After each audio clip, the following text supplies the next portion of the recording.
Audible? Yes, sir. Sure.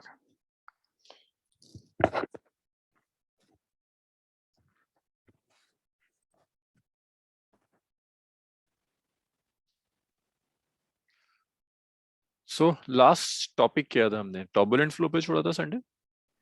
Reynolds number कर लिया था। न्यूमेरिकल भी किया था हमने रेनॉल्ड्स नंबर पे ना। यस सर, एक किया था। एक न्यूमेरिकल किया था रेनॉल्ड्स नंबर के, बहुत ज्यादा कोई न्यूमेरिकल नहीं करने होते। Okay, after this Reynolds number the next thing is continuity equation. अच्छा, रेट ऑफ फ्लो क्या होता है? So volume of liquid flow per second.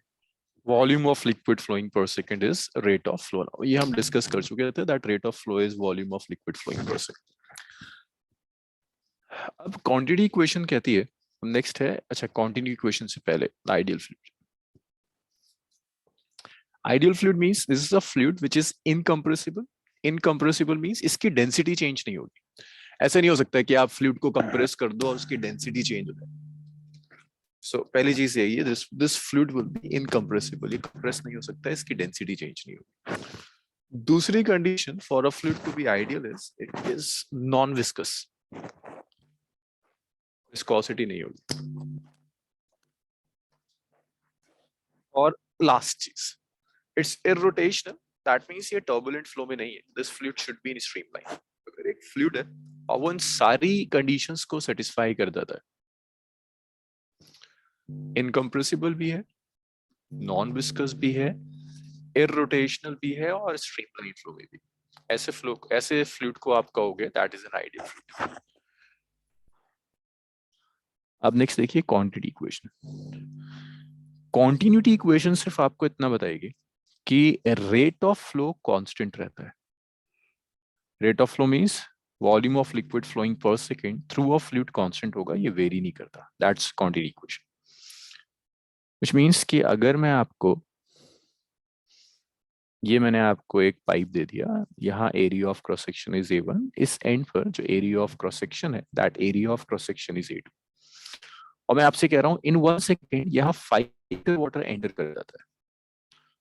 So in 1 second exactly यहाँ जो वाटर बाहर जाएगा that will B 5 litre also. Rate of flow constant रहेगा, और रेट ऑफ फ्लो आप ऐसे भी कैलकुलेट कर सकते हैं, it's A1 into V1. A1 is area of cross section at this end and V1 is the velocity of liquid. और जो पूरा A1 V1 हो जाएगा that is volume of fluid entering per second and this A2 V2 is volume of fluid leaving per second. एक second में जितना fluid इस and से एंटर करेगा एग्जैक्टली उतना ही फ्लूइड इस एंड से लीव कर जाता है। चलो जरा देखें कितना रिटेन कर पाते हो आप लोग। सूरत आपसे स्टार्ट करते हैं। What is an ideal fluid Surat? Sir, which is incompressible and non-viscous And irrational. irrotational, right? Oh, sorry, irrotational. Irrotational, streamline flow में होगा। Okay, Noma, rate of flow कैसे कैलकुलेट करेंगे आप? Is there any relation between rate of flow and velocity of fluid? Noma, area A1 into V1 is equal to A2 V2. क्या था rate of flow था क्या? इतना सब जो आपने बताया इसमें रेट ऑफ फ्लो कितना है? सब कुछ बता दिया तुमने पूछ रहा हूँ उसको एक बार रिपीट कर दो। वो इसमें रेट ऑफ फ्लो का एग्जैक्ट एक्सप्रेशन क्या है? अरे अर्पित बता देगा। अर्पित, रेट ऑफ फ्लो का एक्सप्रेशन क्या है? वेलोसिटी और रेट ऑफ फ्लो में क्या रिलेशन है? सर वेलोसिटी के साथ हम्म, सर इतने जल्दी भूल जाते तुम लोग। सांची बताइए, Sanchi, the relation between rate of flow and velocity? So velocity into area. हाँ, velocity, which area, the total area or just the cross section? Cross section. Area of cross section. This was rate of flow, na? This is rate of flow. Area of cross section multiplied by velocity. That's rate of flow. Okay, so Roshni, what is continuity equation? जरा मुझे बताओ please. Continuity equation क्या कहती है?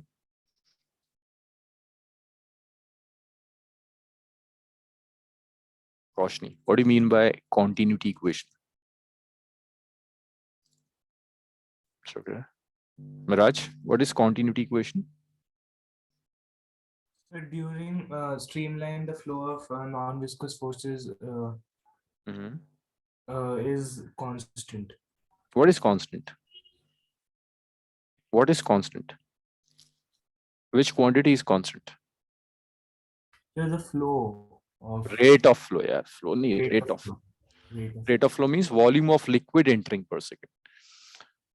Means जितना एक second में liquid enter करेगा एग्जैक्टली एक सेकंड में उतना ही लिक्विड बाहर चला जाएगा. That's rate of flow. Rate of flow constant रहता है. This is quantity equation. अब वो कहता है इस क्वांटिटी इक्वेशन को प्रूव करो. इसको प्रूव करना आसान काम है. अच्छा, ये वॉल्यूम कितने सेकंड्स में साची, ये जो वॉल्यूम हमने कैलकुलेट किया A1 V1 कितने टाइम के लिए? 1 second. That's for 1 second. If I want to calculate volume for T seconds तो क्या करेंगे?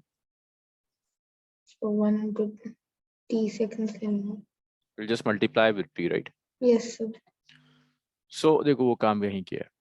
मुझे शो करना है, तो इसको प्रूफ करने के लिए हम एक टर्म यूज कर सकते हैं कि मास जितना एंटर करेगा एक सेकंड में एग्जैक्टली उतना ही मास लीव कर जाएगा. Okay, if I know volume in 1 second तो मास कैसे आएगा Arsalan? some mass per density. No, sir. I know volume entering per second, I know volume leaving per second. Mass कैसे calculate?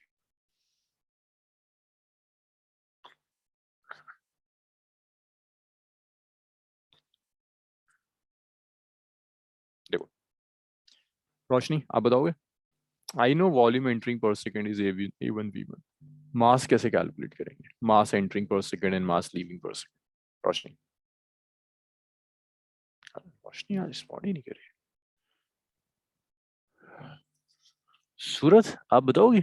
Volume entering per second given है, मैं बस पूछ रहा हूँ मास कैसे कैलकुलेट करेंगे. क्या हो जाता है तुम लोगों को कभी कभी? मास, वॉल्यूम और हाँ, Sir, density into volume. Density into volume ना. So this is A1 V1 is the volume entering per second. T time में जो एंटर करेगा उसमें आपने टी से मल्टीप्लाई कर दिया. फॉर मास आपने क्या किया? डेंसिटी से मल्टीप्लाई कर दिया. So mass of fluid entering end 1 in time delta t is equal to mass of fluid leaving end 2 in time delta t. ये दोनों masses equal होने चाहिए. Mass is simply A1 V1 volume in 1 second into time into density A2 V2 into delta t. So time दोनों side से cancel होगा, density दोनों side से cancel होगी. You will get A1 V1 is equal to A2 V2. तो आप कह सकते हो AV is equal to constant, और आप ऐसे भी लिख सकते हो V is inversely proportional to area. जहां आपके पाइप का एरिया जितना ज्यादा होगा वहां वेलोसिटी उतनी कम होगी. आप पाइप का एरिया कम कर दो, वेलोसिटी इंक्रीज हो जाएगी. इसके बहुत बेसिक सी एप्लीकेशन है. आप एक टैप लो और उस टैप को कवर कर दो आधा हाथ से. अपने थंब से उस टैप को हाफ कवर कर दो, तो टैप से जो वाटर आ रहा होगा उसकी एकदम से वेलोसिटी बढ़ जाती है. So that this application V is inversely proportional to area of cross section. Is it clear this quantity equation, everyone? Anshika, Yes, sir. Roshni,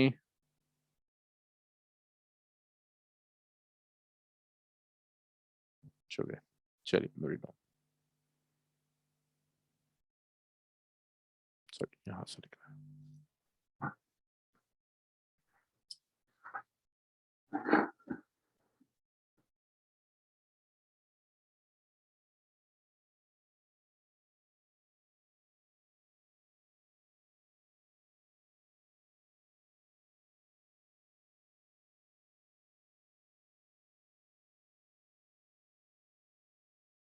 Sir, screw. Yes, sir.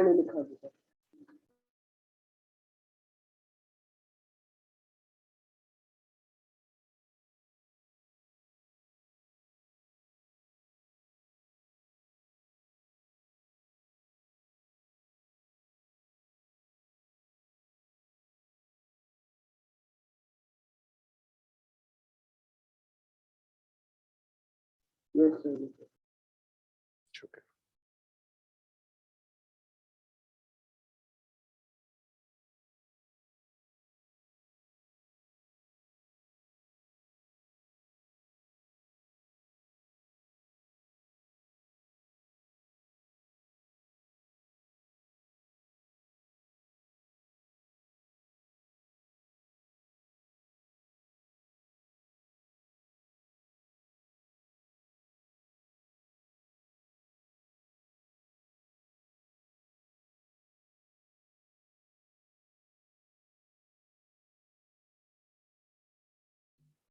Anshika, कोई डाउट किसी स्टेप में calculations में? No, sir.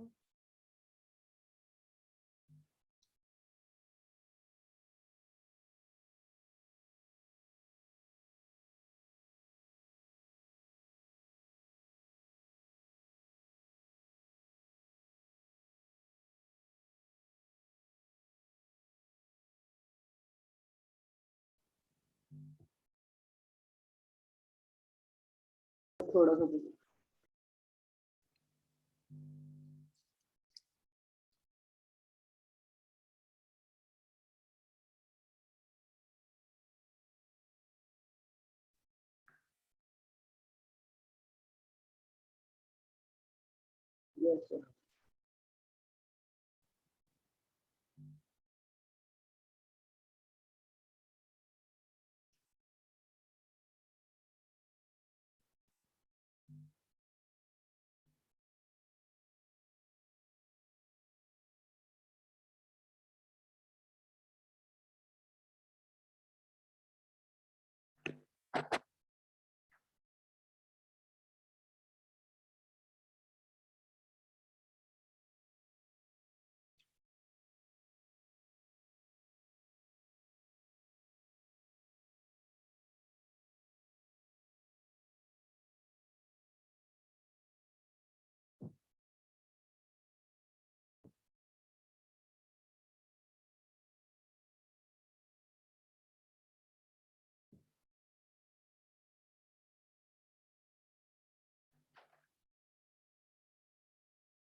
Just scroll.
गया ना?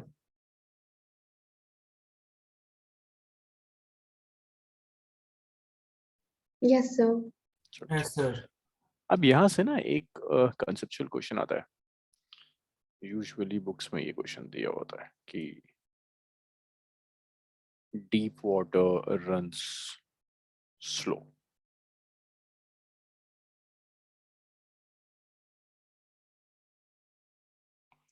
So this is basically the application of,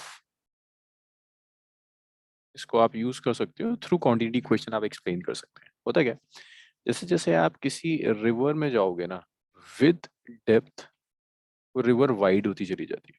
ocean में भी होता है, जैसे जैसे आप नीचे जाओगे वाइड होता चला जाएगा. मींस विद डेप्थ एरिया जो होगा इंक्रीजेस.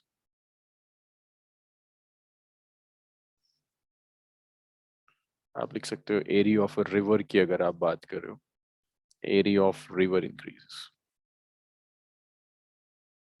और नेचुरल सी बात है, अगर एरिया इंक्रीज हो रहा है so velocity is inversely proportional to area. अगर एरिया ऑफ क्रॉस सेक्शन बढ़ेगा रिवर का तो वेलोसिटी डिक्रीज होती चलेगी. तो इसीलिए कहते हैं डीप वाटर रन स्लो, कि जितना आप डेप्थ में जाओगे रिवर वाइड होती चली जाएगी और वेलोसिटी कम होती चली जाएगी लिक्विड की. इसे लिख लीजिए. Then we start with Bernoulli's. ये सॉरी, बर्नौलीज से पहले कुछ टाइप्स ऑफ एनर्जीज डिस्कस करना. Note it down.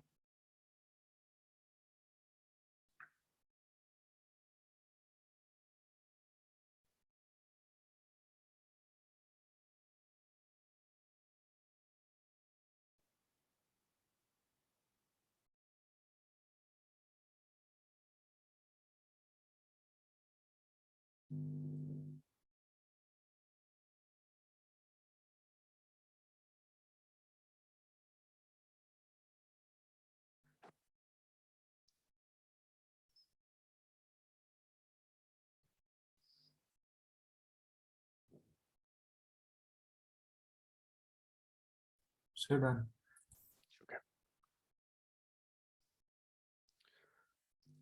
अब देखो, अगर एक फ्लूइड फ्लो कर रहा है, उस फ्लूइड में कितने टाइप की एनर्जीज होंगी? 3 टाइप की एनर्जीज होती है फ्लूइड में। एक kinetic energy which is due to the motion of fluid, दूसरी ग्रेविटेशनल पोटेंशियल एनर्जी होगी due to height of fluid above the surface of earth, तीसरी प्रेशर एनर्जी होती है which is due to the pressure exerted by fluid. So kinetic energy we know it's half mv square. आपको kinetic energy per unit mass calculate करना होता है, which is kinetic energy divided by the mass of the body, which is half mv square by m, so it will be half v square only. Kinetic energy per unit volume आपको चाहिए होगा, which is kinetic energy divided by the volume of the body, so that's half rho v square. Potential energy चाहिए, which is due to height of fluid above the surface of earth, which is mgh. तो यहाँ भी आपको चाहिए होगा potential energy per unit mass, which is potential energy divided by mass of the body. तो मास से आपने कैंसिल कर दिया, gh हो गया। साची, potential energy per unit volume क्या होगा? एक्सप्रेशन मुझे चाहिए साची, potential energy per unit volume. So mg by v. mgh by v, and what is m by v? Density. तो क्या हो जाएगा expression? Rho into h. into g. Potential energy per unit volume is potential energy by volume, the mgh by v, and what is m by v? Yes. It's rho, so it's rho gh. After potential energy, next is pressure energy. Pressure energy is due to pressure exerted by the fluid. Like आपने एक container लिया और उसको पूरे को ना आपने किसी फ्लूइड से फिल कर दिया, तो ये फ्लूइड क्या करेगा? At the base of the container कुछ प्रेशर एक्सर्ट करता है। Due to this pressure, this fluid will have some energy which is known as pressure energy. Pressure energy is simply the product of pressure and the volume of the fluid. जितने भी volume की आप energy ले रहे हो, just multiply pressure with that volume, that's pressure energy. आप यहाँ से कैलकुलेट कर सकते हैं pressure energy per unit mass, which is pressure into volume by mass, which is p by rho. Pressure energy per unit volume आप calculate कर सकते हैं PV by V, which is equal to. तो ये 3 major type की energies हैं fluids में: kinetic energy, potential energy and pressure energy. इसको लिख लो, then we'll start with Bernoulli's.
उठ किया इतना स्क्रॉल करूं से? Yes, sir.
Sir, could you please scroll up?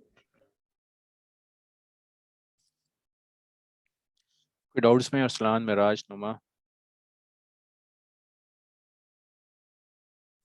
No, sir. No, sir.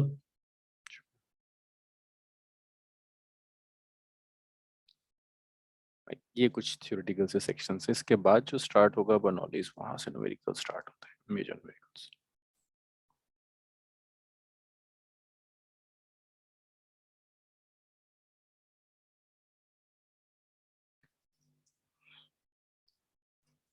So scroll.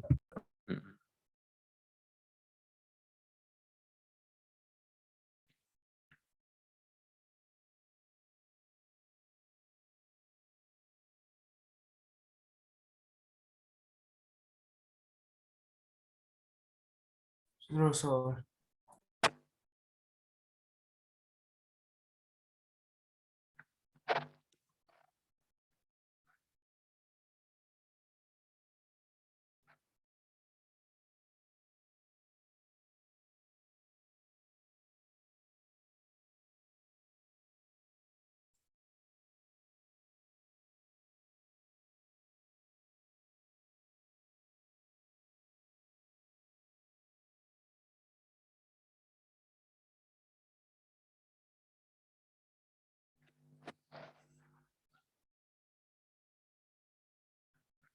Excuse me, sir. Yes, Sir, वो रो into pressure नहीं होगा? Volume upon mass. कहाँ पर? यहाँ Yes, sir. It's mass by volume is density ना, so volume by mass will be 1 by density. Okay.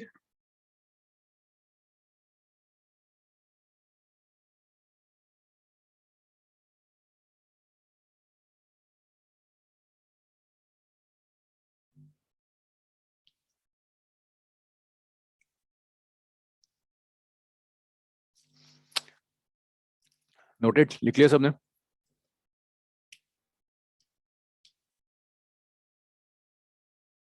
Yes, sir. Okay.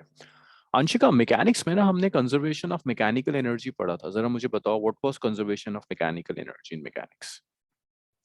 Sir, mechanical energy is equals to potential energy plus kinetic energy. And what was conservation of mechanical energy? ये आपने बिल्कुल ठीक कहा, that mechanical energy is the sum of kinetic and potential. I am asking now what is the conservation of mechanical energy?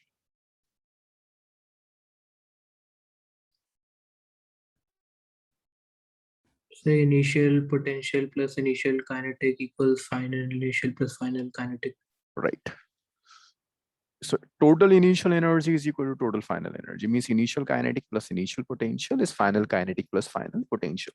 अब conservation of energy जब हमने पढ़ा था ना, तो उसमें हमने कुछ कंडीशंस भी लगाई थी कि हर सिस्टम की मैकेनिकल एनर्जी कंजर्व नहीं रहती।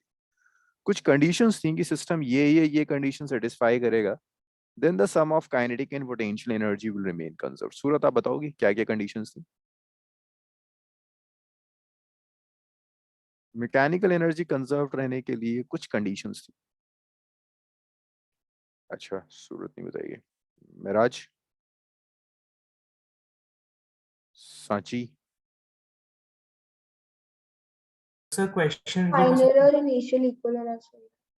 ना, वो कब इक्वल होगा? उसके लिए सिस्टम में कुछ चीजें और थी। सिस्टम में सिर्फ कंजर्वेटिव फोर्सेस एक्ट करनी चाहिए ना, फ्रिक्शन एब्सेंट होना चाहिए। Sir, it should be in equilibrium. Sorry, it should ना, इक्विलिब्रियम की जरूरत नहीं थी। No कंजर्वेटिव limiting फोर्सेस हो। forces. लिमिटिंग फोर्सेस क्या होती है? लिमिटिंग फोर्सेस ना, नॉन कंजर्वेटिव फोर्सेस ना, डिसिपेटिव फोर्सेस ना, वो फोर्सेस जिनकी वजह से हीट डिसिपेट होती है। नेक्स्ट, तो जो आपने सॉलिड्स में पढ़ा था मैकेनिकल एनर्जी का कंजर्वेशन, जब आप उसी कंजर्वेशन ऑफ एनर्जी को फ्लूइड पर अप्लाई करते हो, then you have Bernoulli's theorem, most important topic in fluid mechanics, Bernoulli's theorem. So Bernoulli's is nothing but the law of conservation of energy. अगर एक फ्लूइड फ्लो कर रहा है और मैं आपसे कह रहा हूं that energy is conserved, that is Bernoulli's theorem, it's law of conservation of energy. तो बर्नौलीज थ्योरम सिर्फ ये कहता है कि sum of all three energies, pressure energy, kinetic energy and potential energy, लेकिन कंडीशन क्या है, आपका फ्लूइड आइडियल होना चाहिए। आइडियल फ्लूइड की कंडीशंस पड़ी थी, इनकम्प्रेसिबल हो, नॉन विस्कस हो, आपका स्ट्रीमलाइन फ्लो। अगर ऐसा हो रहा है तो ये सारी एनर्जीज का सम कांस्टेंट होगा, and this is what we call Bernoulli theorem. So Bernoulli theorem हम इस पाइप पर अप्लाई कर सकते हैं। ये पाइप है, यहाँ प्रेशर P1 अप्लाई किया, लिक्विड की velocity V1 is velocity of liquid. इस एंड पर लिक्विड की जो वेलोसिटी है, दैट वेलोसिटी इज V1। इस एंड पर लिक्विड की जो वेलोसिटी है, दैट वेलोसिटी इज V2। यहाँ हाइट h1 है और यहाँ हाइट h2। तो मैं कह सकता हूं एंड 1 पर total energy is equal to the total energy at end 2। इस एंड पर area of cross section is A1, यहाँ area of cross section is A2। So A1 is area of cross section, this is area of cross section. सो मुझे एक एक करके ना आप लोग बताओगे, फिर मैं आगे बढ़ूंगा। सूरत, मुझे आप बताओ एंड 1 पर टोटल एनर्जी क्या होगी? I need expression of all three energies. Surah, total energy at end one. This is end one. Huh? I need total energy at this point. Expression बताइए मुझे. The sum of all three energies.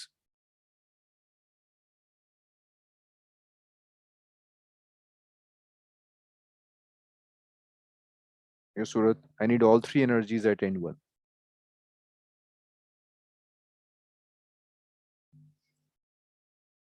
Arpit, sum of all three energies at end one क्या होगा?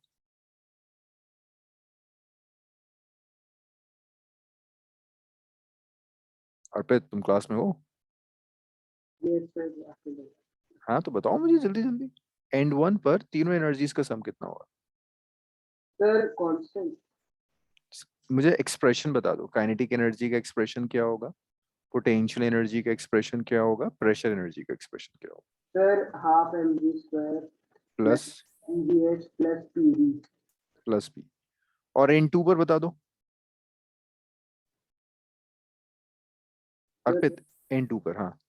Sir उधर भी sir same होगा। Half mv2 square हो जाएगा ना। Yes sir. और पोटेंशियल एनर्जी क्या हो जाएगी? Sir mgh2। Pressure energy. Sir pv2।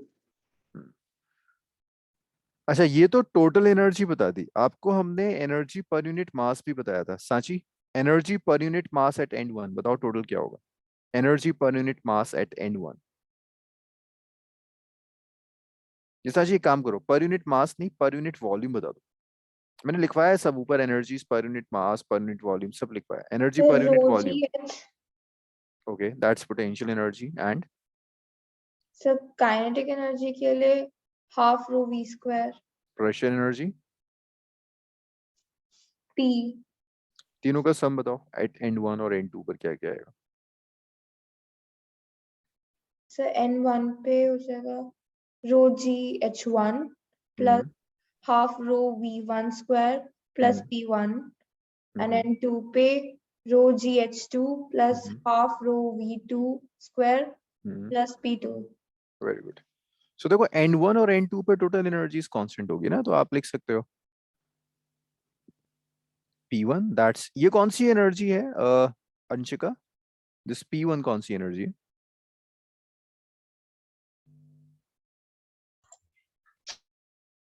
Yes Anshika, So कौन सी the energy? pressure energy. It's not pressure, just pressure energy और pressure energy per unit something. Pressure energy देखो जरा, P क्या था? प्रेशर था, प्रेशर एनर्जी था, या pressure energy per unit volume था?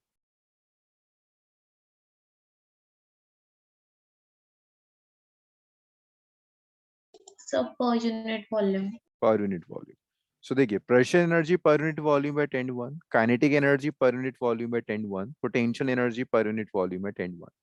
इसी तरह से pressure energy per unit volume at end two, kinetic energy per unit volume at end two, and potential energy per unit volume at end to. N one और end two पे दोनों energy same होगी। इसको आप ऐसे लिख सकते हो, वी विल डिराइव इट, बस अभी 2 मिनट के बाद इसको ड्राइव करेंगे। So it's P plus half rho v square plus rho g h is constant. Constant लिखने का मतलब है एन वन और एन टू पर ये वैल्यू सेम होगी। अब कौन मुझे बताएगा? Like Roshni, are you in class? Roshni तो रिस्पॉन्ड ही नहीं कर रही आज।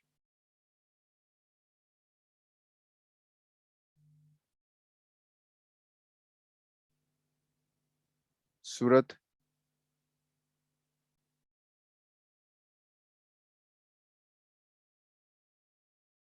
बहुत ठंड है आज दिल्ली में ना, कोई रिस्पॉन्ड नहीं करेगा। और फिर चंडीगढ़ में तो ज्यादा ठंड नहीं है।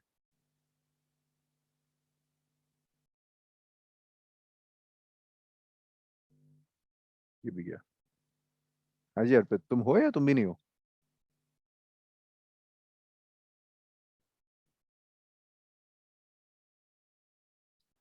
महराज, मुझे बताओगे जरा एनर्जी पर यूनिट मास का एक्सप्रेशन क्या होगा?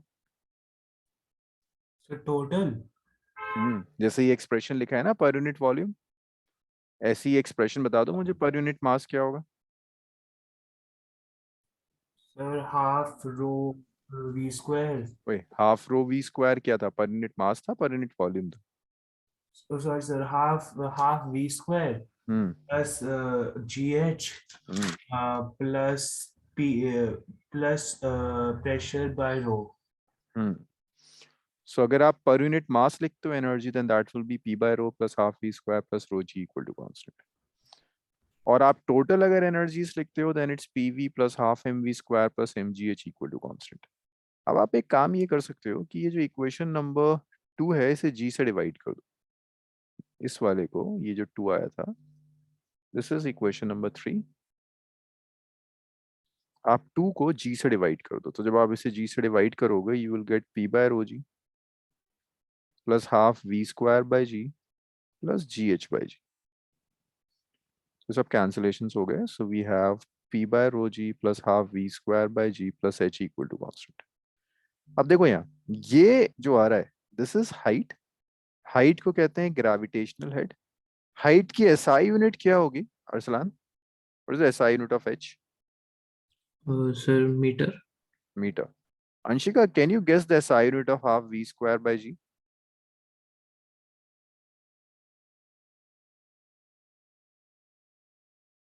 Anshika, can you decide the SI unit of half V square by G?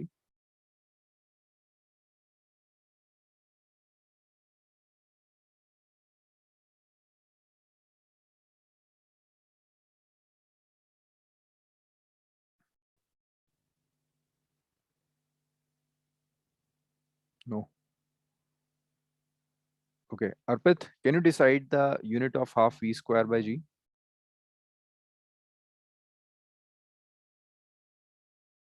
अच्छा, ओपन क्वेश्चन, कोई बता सकता है मुझे? H की यूनिट तो मीटर है, half V square by G की यूनिट क्या होगी? Open metre question. पर per second. Second. Metre. Metre होगी भाई, मीटर पर सेकंड क्यों होगी? See, you can add two quantities only if they have same units.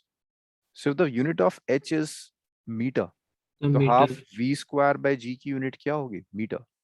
P by rho G की भी यूनिट क्या होगी? मीटर। मीटर। Metre again. तो इसकी जो एसआई यूनिट होगी, SI unit will be metre. हर टर्म की SI unit is metre. So इस एच को कहते हैं gravitational head. This half v square by g को कहते हैं velocity head, and this p by rho ji is known as pressure head. So in 3 forms में आपको ये इक्वेशन याद होनी चाहिए, बर्नौलीज इक्वेशन। 4 फॉर्म्स हो गई। One is energy per unit volume, second is energy per unit mass, third is energy total energies, fourth pressure head, velocity head और gravitational head के टर्म्स। अब इसके बाद एक टर्म आती है हॉरिजॉन्टल फ्लो। हॉरिजॉन्टल फ्लो का मतलब है अगर पाइप के दोनों एंड सेम लेवल पर, which means अगर H1 और H2 इक्वल हो जाए, if both the ends of the pipes are at the same level, like H1 will be equal to H2, अगर ये दोनों इक्वल हैं, तो आप क्या कर सकते हो? तो आप ये इक्वेशन लिखोगे ना, P plus half rho v square plus rho g h is equal to constant. तो एंड 1 और एंड 2 पे दोनों टर्म सेम आएंगी, रो जी एच दोनों साइड से कैंसिल हो जाएगा। So P1 plus half rho V1 square plus rho g H1 is P2 plus half rho V2 square plus rho g H2. So this rho g H1 will cancel this rho g H2. So you'll be left with only P1 plus half rho V1 square, P2 plus half rho V2 square. और आप इसको लिख सकते हो P plus half rho V square is a constant. तो अगर वो कहता है हॉरिजॉन्टल फ्लो है न्यूमेरिकल में, तो आप याद रखिएगा वो इनडायरेक्टली आपसे कह रहा है दोनों साइड की हाइट सेम है। दोनों साइड हाइट सेम है तो प्रेशर पोटेंशियल एनर्जी कैंसिल हो जाएगी, सिर्फ और सिर्फ प्रेशर एनर्जी और काइनेटिक एनर्जी ही बचेगा।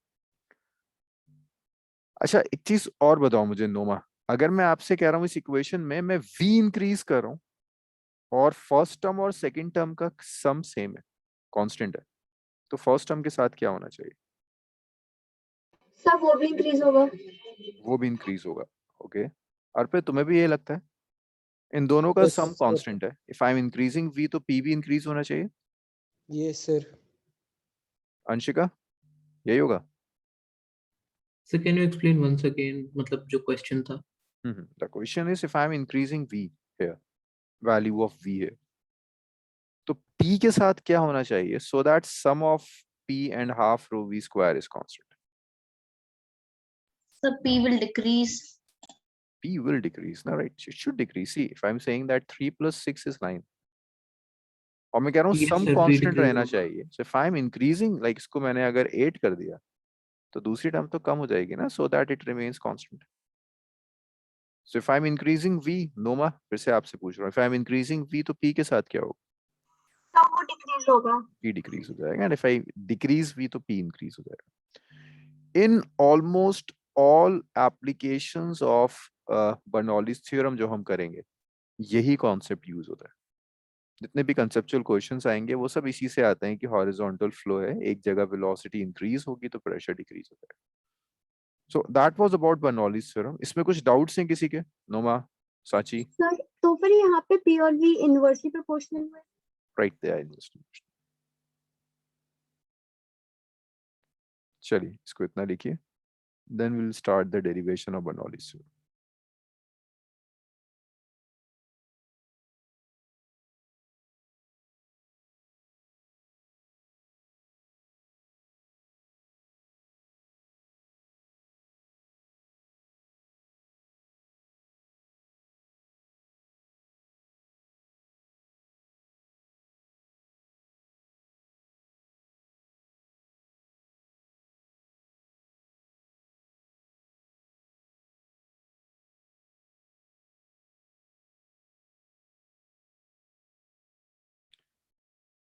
अगर आप एग्जाम में बहुत सिलेक्टिव पढ़ के जा रहे हो फ्लूइड में से, तो बर्नौलीज एक टॉपिक होना चाहिए जिसे आप जरूर पढ़ के जाओ. बहुत चांसेस होते हैं to get question from Bernoulli's. Sir ये हमारा 5 मार्कर आया था, इसको एक्सप्लेन करना है derivation.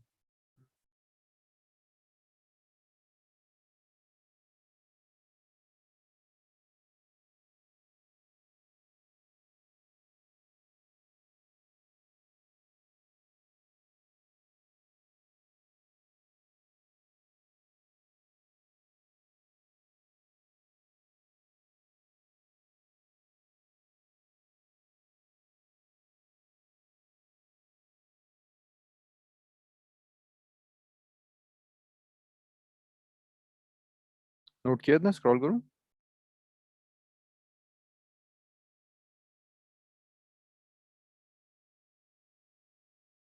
Yes sir.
zoom out कर सकते हो?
अंशिका, कोई डाउट यहाँ तक बर्नौलीज में?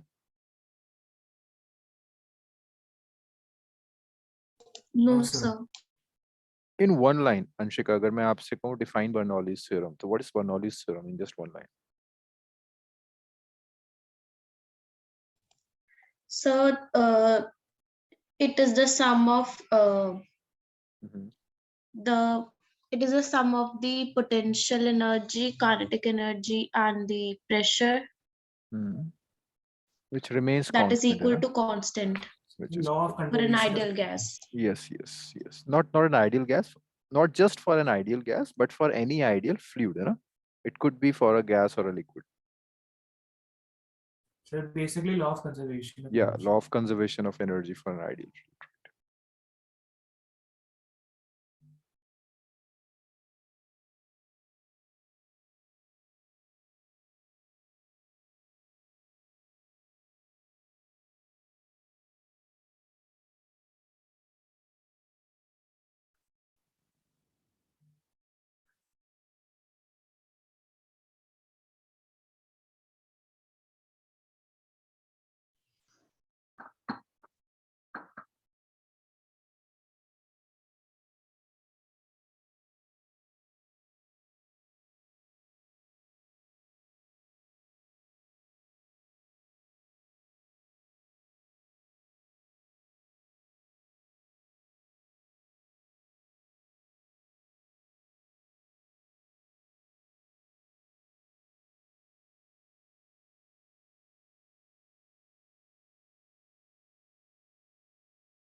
लेट्स सी इसको डिराइव कैसे करता।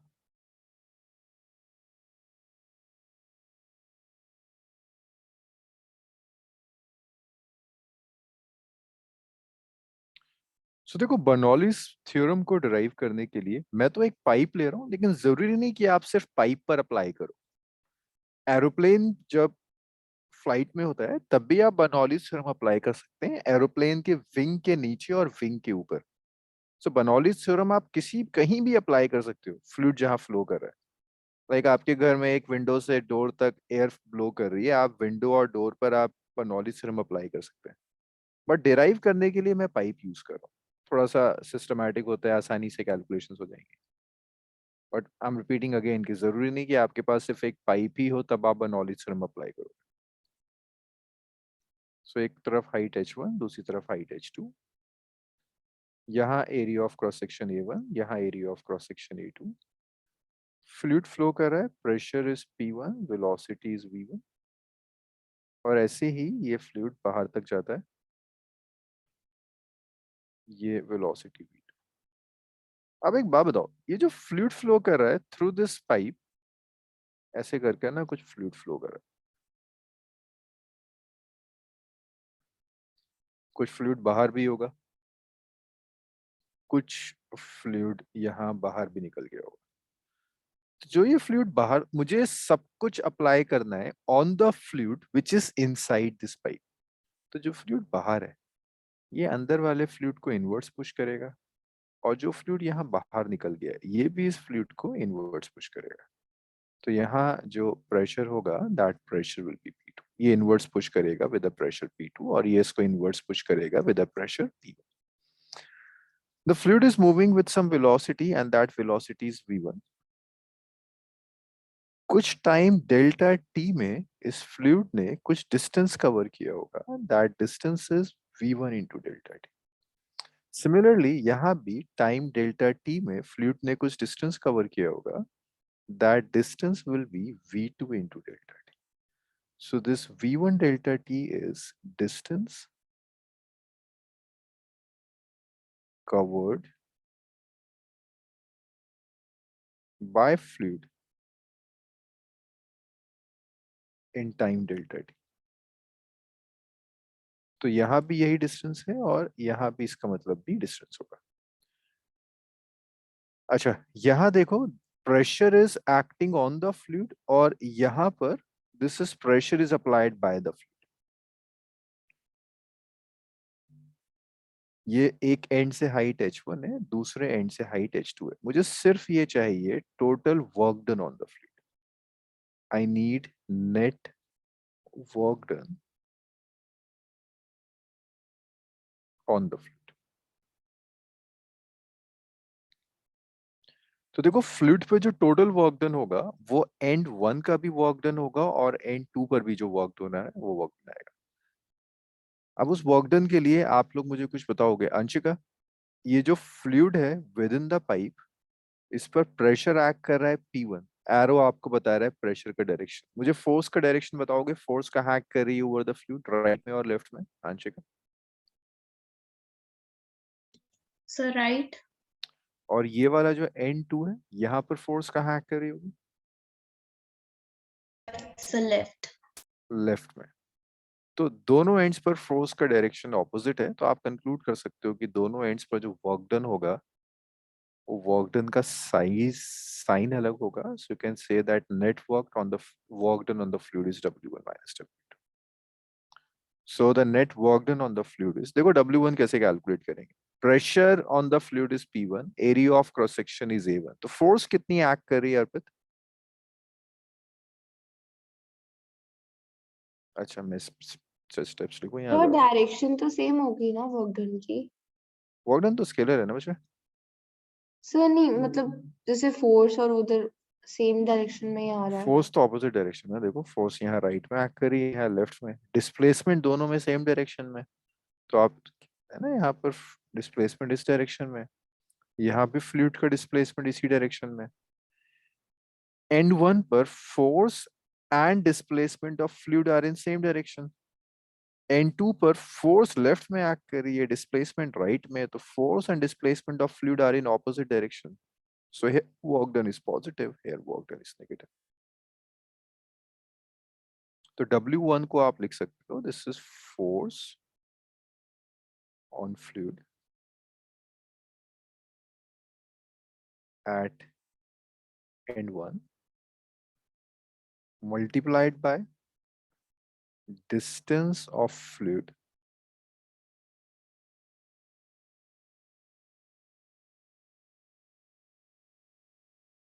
in time t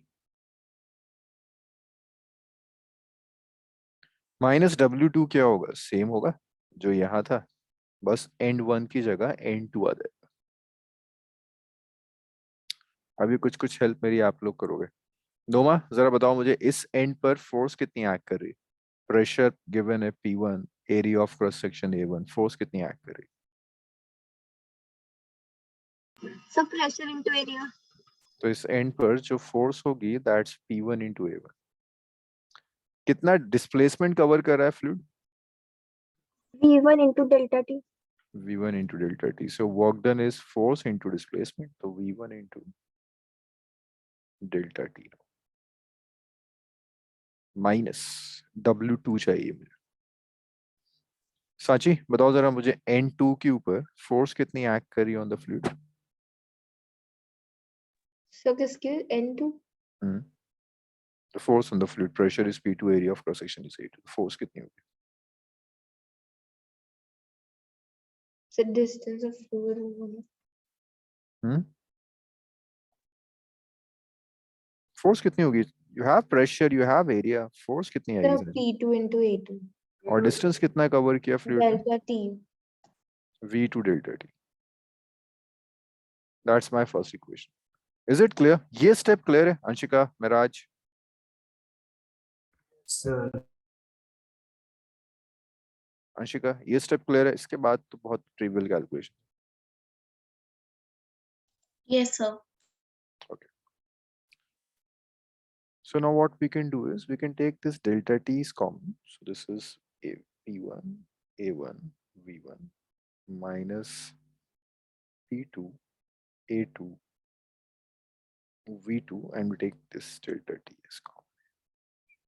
ये रुक जाओ, अभी इसको लेंगे, पहले आप इतने स्टेप्स लिखो फिर आगे करते हैं। इतना लिखिए आप, इसके बाद तो सीधी सीधी कैलकुलेशंस रह जाती हैं, बस कुछ क्वांटिटी इक्वेशन लगाकर प्रूफ करना है, इतना लिख लो।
नोट किया ना yes, sir.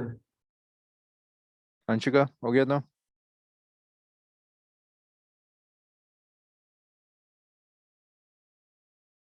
Yes, sir.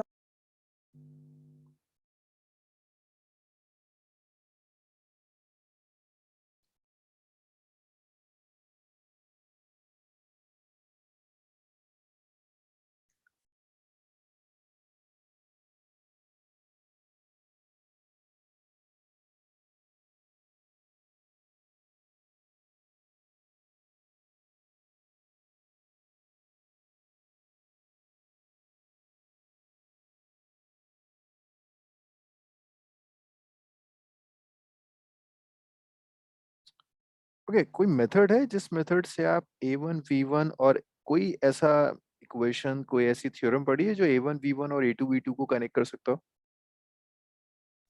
The equation of continuity. Equation of continuity.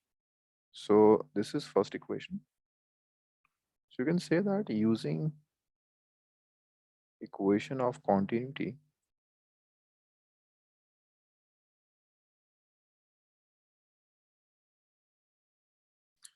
equation of continuity यही a1 v1 is equal to a2 v2. ये a1 v1 था क्या Sanchi? What is a1 v1 here exactly?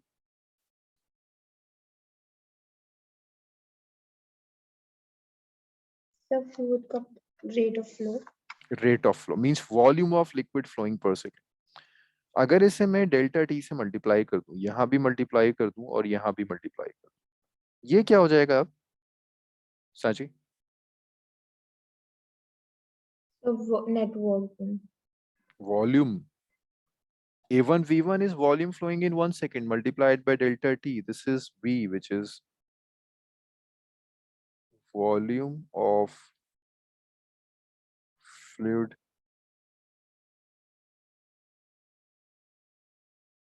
flowing in time delta T. तो आप कर सकते हो A1 V1 into delta T is A2 V2 into delta T, which is equal to V. तो आपका वर्क डन का एक्सप्रेशन आ जाएगा. It's P1V minus P2V. So which is P1 minus P2 multiplied by V now. That is equation number 2. ये work done आ गया, it's P1 minus P2 into V now. अब आप further ऐसे भी लिख सकते हैं, work done is equal to change in kinetic energy, sorry not change, just kinetic energy. ये वर्क डन का एक्सप्रेशन आ गया P1 minus P2 into V. याद रखिए V is volume of fluid flowing in time delta t now. अब एक and से दूसरे एंड पर जब फ्लूइड जा रहा है तो उसकी काइनेटिक एनर्जी में चेंज आ रहा है. पहले वेलोसिटी V1 थी, बाद में वेलोसिटी V2 हो गई. तो मुझे बताओ चेंज इन काइनेटिक एनर्जी क्या होगा?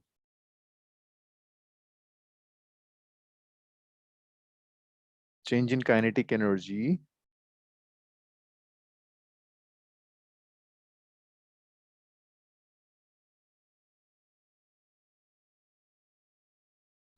delta KE.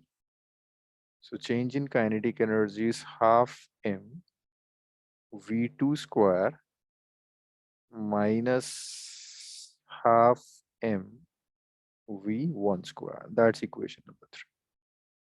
इसी तरह से आप change in potential energy calculate कर सकते हैं.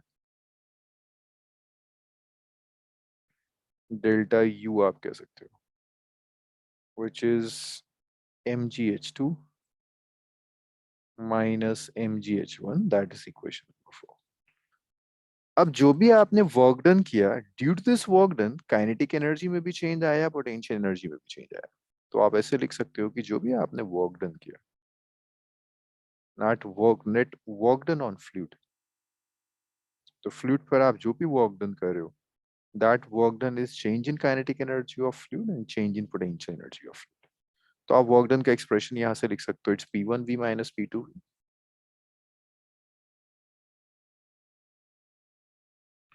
Change in kinetic energy, which is half m V2 square minus half m V1 square, plus change in potential energy, which is mgh2 minus mgh1.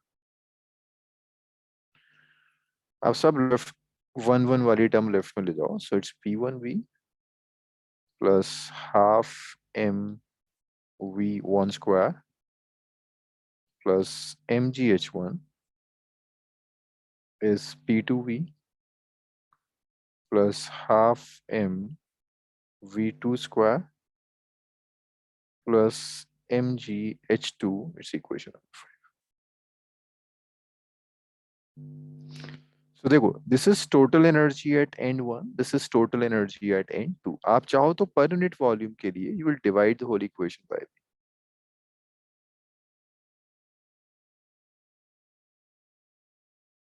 तो वही equation जो हमने starting में लिखी थी वो प्रूव होकर डिराइव होकर आ जाएंगी. P1V by V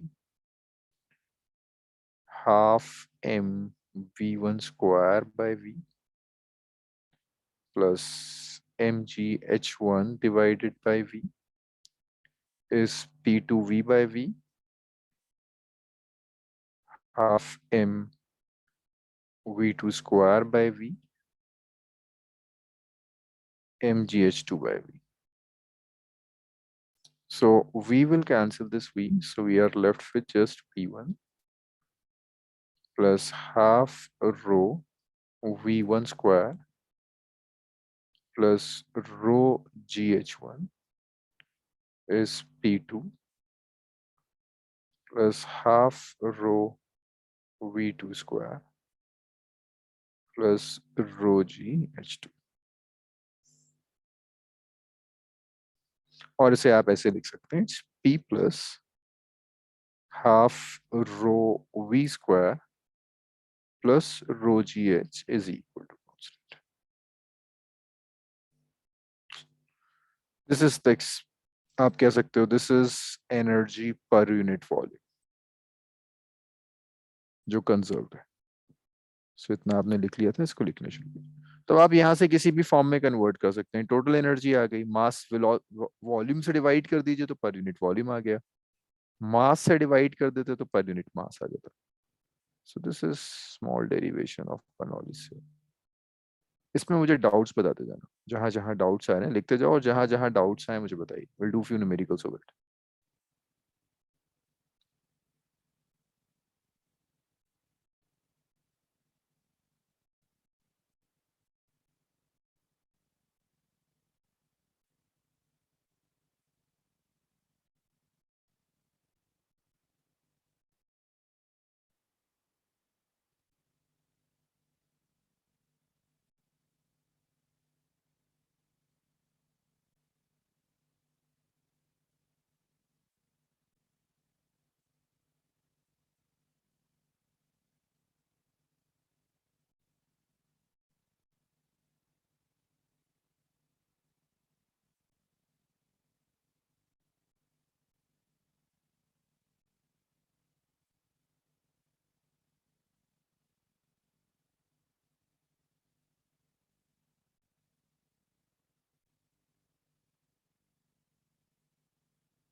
So scroll.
So scroll.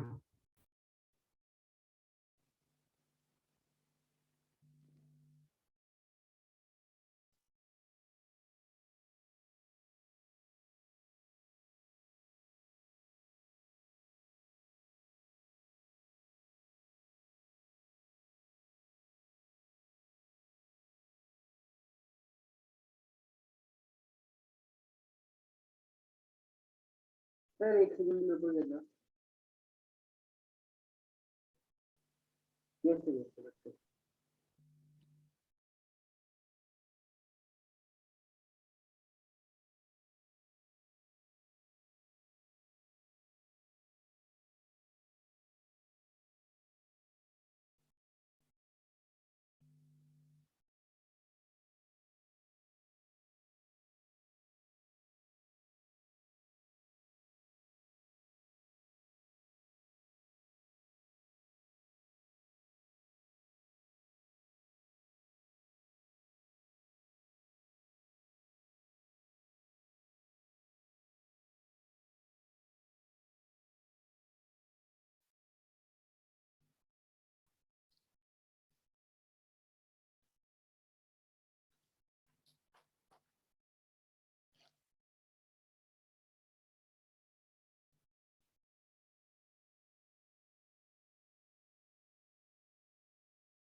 हो गया?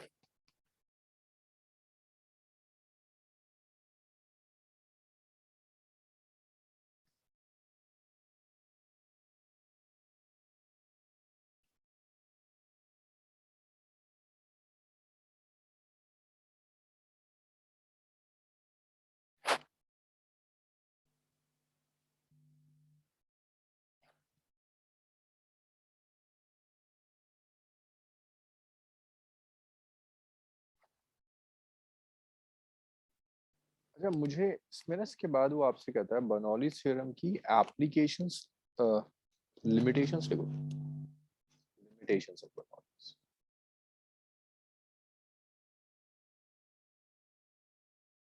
सो बर्नौलीज के लिमिटेशंस में सबसे पहली लिमिटेशन आती है, जो भी हमने अप्रोक्सीमेशंस ली थी ना व्हाइल ड्राइविंग बर्नौलीज थ्योरम, वही सब इसकी लिमिटेशंस हो जाती है।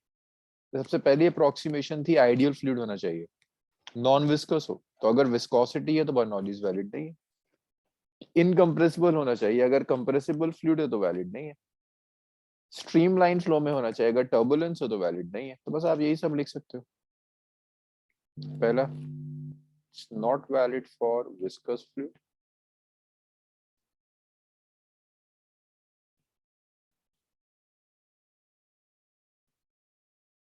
Second, not valid for compressible fluid, अगर फ्लूइड कंप्रेस कर दे। यही सब लिमिटेशंस हैं इसकी, जो भी आपने अप्रोक्सीमेशंस की।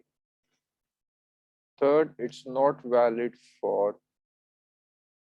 फ्लूइड इन टर्बुलेंट फ्लो, अगर फ्लूइड टर्बुलेंट फ्लो में है तब भी ये वैलिड नहीं। और एक चीज और भी है, it's not valid for fluid in curve path, अगर फ्लूइड कर्व पाथ में तब भी ये वैलिड नहीं, क्योंकि हम एंगुलर मोमेंटम कंजर्व नहीं करते, एंगुलर मोमेंटम काउंट नहीं करते, रोटेशनल इफेक्ट काउंट नहीं करते। तो ये लिमिटेशंस, इतना लिखो, डू फिर न्यूमेरिकल सॉल्व। न्यूमेरिकल करते हैं, then will start the applications of banana.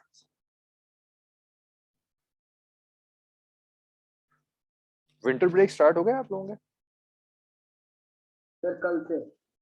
No sir अभी नहीं। यस सर, कल से। No, sir. यस सर कल से। No, sir. नहीं हुआ।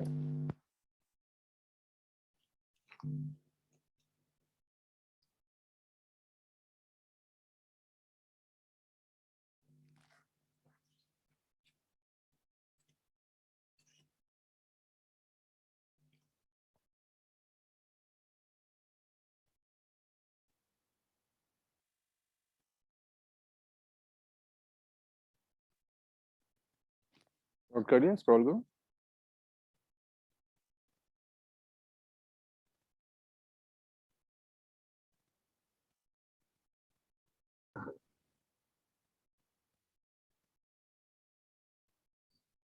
तो देखो बर्नौलीज थ्योरम में ना बहुत एक्सप्रेशंस हैं पर यूनिट वॉल्यूम, पर यूनिट मास, प्रेशर हेड की टर्म्स में। आप पर यूनिट वॉल्यूम वाला याद रखा करो, उससे मेजर प्रॉब्लम सॉल्व होंगी। P plus half rho v square plus rho g h is equal to constant. First मेरी इसमें ना मुझे कुछ कुछ टर्म्स का मतलब बताते हुए चलता। अंशिका, अच्छा एक बार क्वेश्चन नोट करो, फिर मुझे कुछ पार्ट्स का आप लोग मीनिंग बताओ। नहीं नहीं ठीक है, क्वेश्चन नोट कर लो, मतलब ये बेसिक क्वेश्चंस होते हैं, ये आने चाहिए आपको आगे कुछ भी करने के।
साजी क्वेश्चन नोट कर लिया?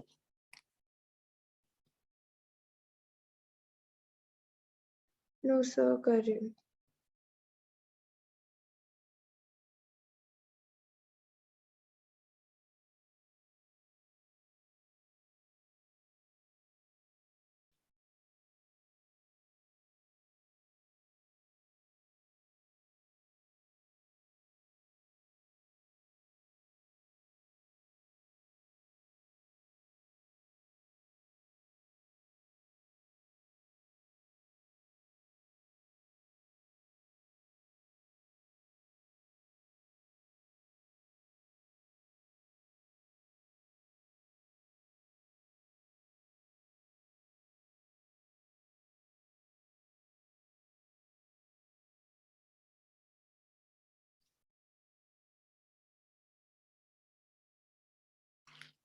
अच्छा इसमें मुझे पहले बताओ अंशिका, हॉरिजॉन्टल का क्या मतलब है? Horizontal pipes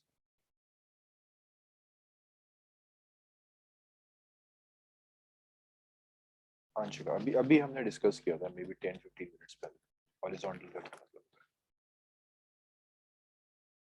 So that the pipes, जो pipes है वो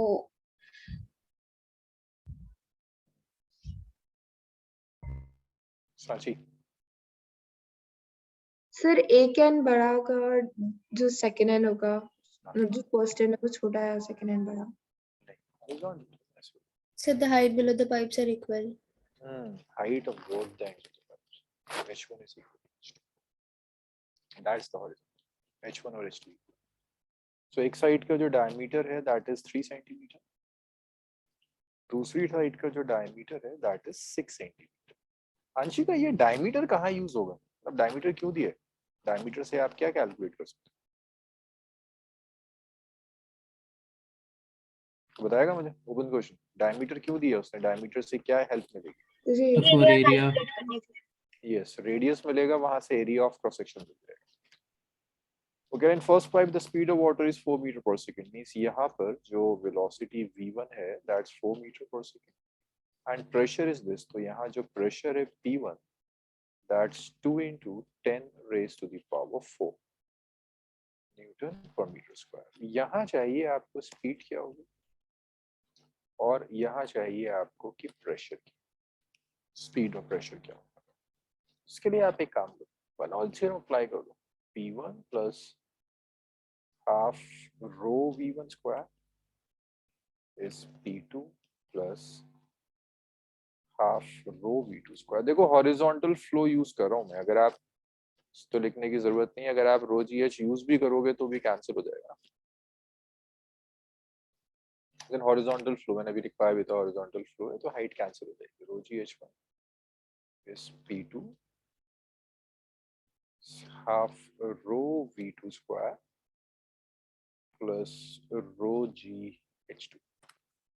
So this one will cancel this one, H1 और H2 equal. Number of variables count करना इसमें कौन काउंट करेगा? अर्पित काउंट करेगा। अर्पित, इसमें नंबर ऑफ वेरिएबल्स कितने हैं इस इक्वेशन में?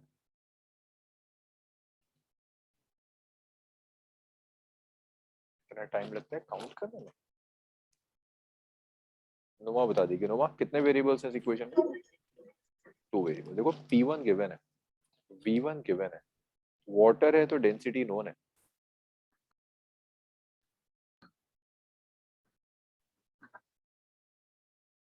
अननोन क्या नहीं, P2 नहीं पता और V2 नहीं पता। सो एक इक्वेशन से 2 वेरिएबल्स तो आ ही नहीं सकते। ये तो फर्स्ट इक्वेशन हो गई।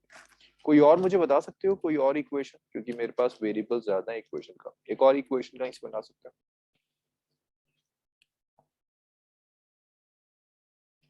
एग्जाम में आ गया तो क्या यहाँ छोड़कर आ जाओगे? हाँ सर इसको इज इक्वल टू कांस्टेंट कर देंगे। नहीं बच्चे, वही तो इक्वेशन है। देखिए तो इक्वेशन है वही इक्वेशन। इक्वल टू कांस्टेंट का मतलब ही ये है कि total values at end one और values at end two equal. Surat, और कोई इक्वेशन दिख रही है? कोई और इक्वेशन यूज कर सकते हैं?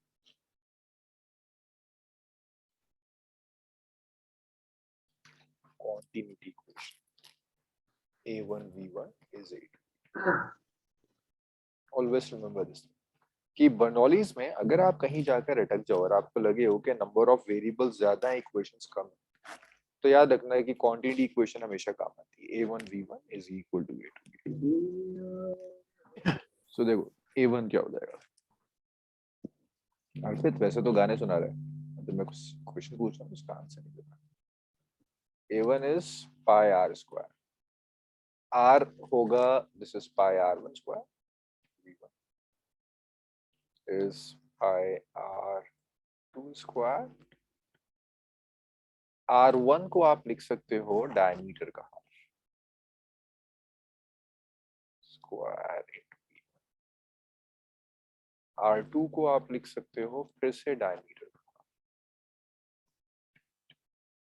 So the pi will cancel this pi, this 2 will cancel this 2, so we are left with only d1 square into v1 is d2 square into v2।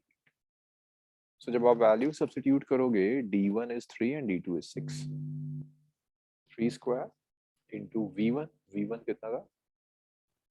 4 centimeters, v2 is 6 into v2, so your v2 is 3 square into 4 by 6 square।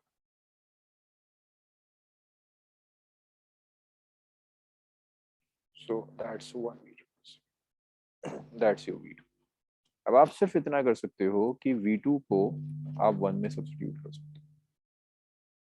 This is equation number 2। 2 को आप 1 में रखो, तो जैसे ही आप 2 को 1 में रखोगे एक ही तो वेरिएबल बचेगा। तो सब आ गया ना, v1 पता है, p1 पता है, v2 भी पता चल गया, सिर्फ p2 चाहिए। आप कैलकुलेट कर सकते हैं, लिख लीजिए। याद रखना, आपकी अगर बर्नौलीज का न्यूमेरिकल कहीं अटकता है, नंबर ऑफ वेरिएबल ज्यादा है, इक्वेशंस कम है, तो याद रखना वहां आपको इक्वेशन ऑफ कॉन्टिन्यूटी यूज करनी पड़ेगी।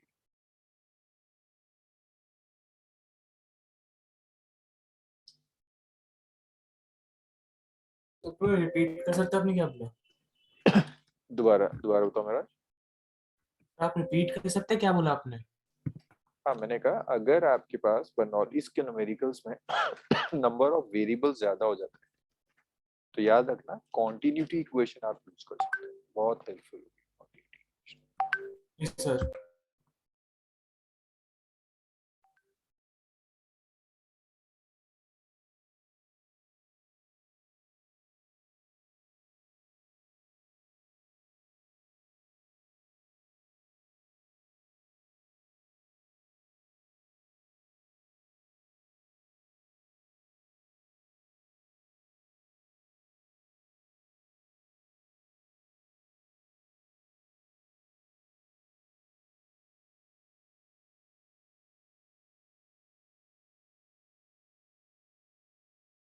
Very clear.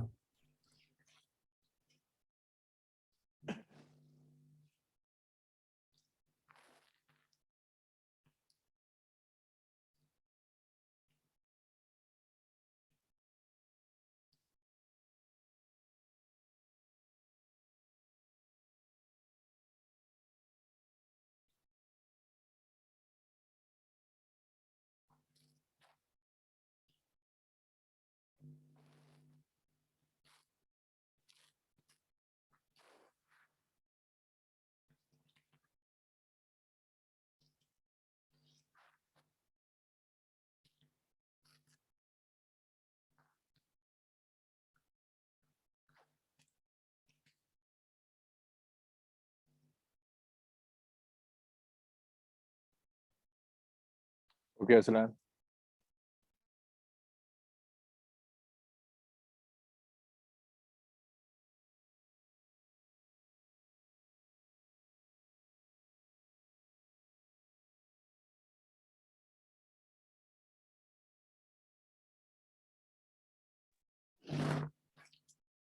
So the answer is P2 जो answer given है, that's 2.75 into 10 raised power 4 pascals.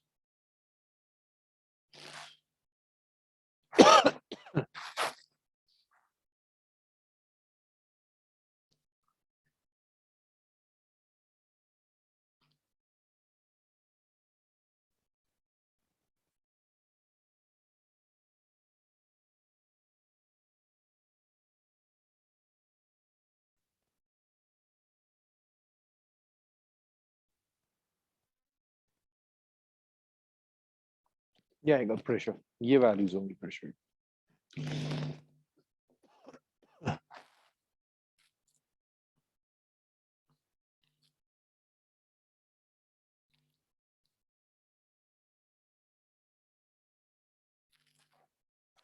Then note कर लिया सबने?